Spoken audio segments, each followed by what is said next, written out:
नाज़रीन, आपको अपडेट करें दादू से, जहां हमारे नुमाइंदा खसूसी रबानी बलोच के मुताबिक सेप्को का चीफ सईद अहमद डाउज भी बिजली चोर निकला। सेप्को चीफ सईद अहमद डाउज के भाई डॉक्टर जावेद डाउज के घर और क्लिनिक पर 2 ट्रांसफार्मर से 4 गैर कानूनी कुंडा कनेक्शन की भरमार वीडियो में देखा जा सकता है।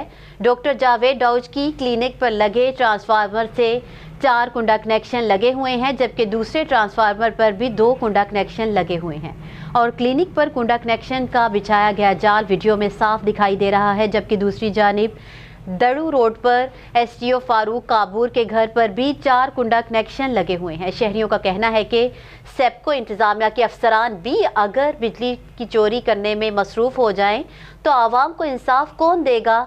शहरियों और इलाका मकीनों ने वज़ीर आज़म पाकिस्तान इमरान खान को नोटिस लेने की अपील कर दी।